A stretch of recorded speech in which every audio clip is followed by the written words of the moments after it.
Faire le deuil de la relation. Il faut se résigner à l'absence d'une communication normale et d'une relation équilibrée. Cela est impossible avec un PN.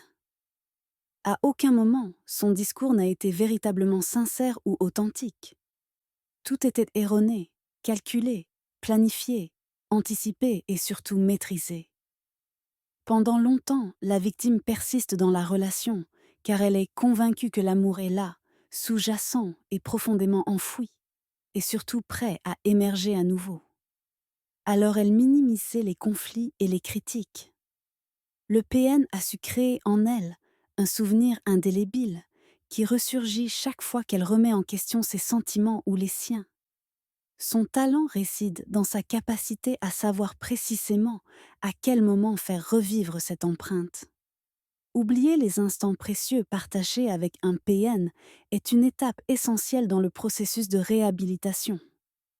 La peur et la colère pourraient disparaître au profit de souvenirs positifs, suscitant ainsi des interrogations sur la pertinence de la séparation.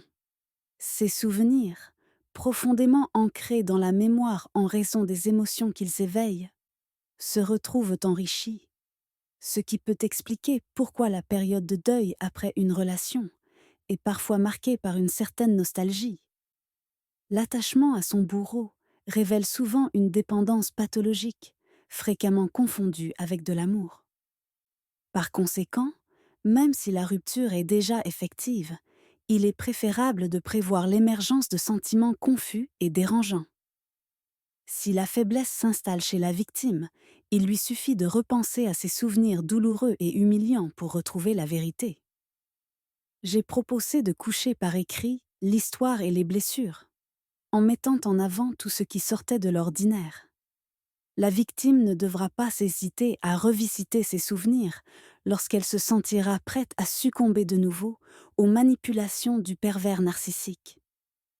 Il est essentiel que la victime s'éloigne des sentiments amoureux engendrés par les souvenirs, car l'amour est une affaire de deux, alors qu'elle se retrouvait seule face à cet élan sentimental.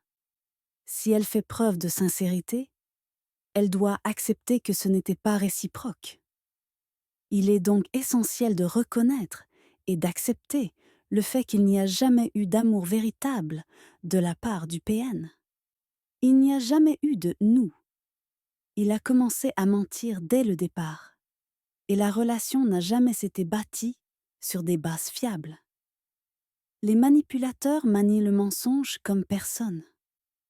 Parmi les nombreuses affirmations sans aucun fondement, on trouve de belles promesses et des paroles vides. Le pervers sadique fait remonter à la surface les moments idylliques du début de leur relation pour inciter sa victime à vouloir rester. Mais ce personnage parfait du début n'est qu'une invention fictive. C'est de cette manière qu'elle parvient à endurer tout ce que son partenaire lui impose. Faire le deuil implique d'accepter son rôle de victime, d'accepter son humanité, d'avoir cru, aimé, attendu et espéré. Cela contribue à faire de la victime une personne merveilleuse. En attaquant l'estime de soi de sa partenaire, le manipulateur émotionnel tente de lui faire penser qu'elle dépend de lui. En réalité, c'est tout le contraire.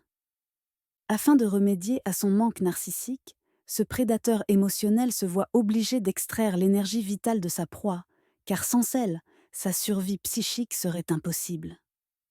La meilleure façon de réaliser l'impact émotionnel est d'avoir un réseau de soutien externe au sein du couple.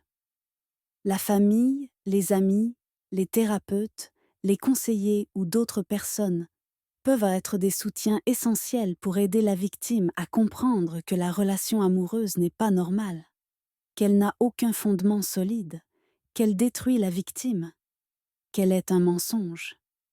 Le manipulateur en a pleine connaissance, c'est pourquoi il tente de l'isoler. Il convient d'intégrer tout cela afin de favoriser le processus de deuil.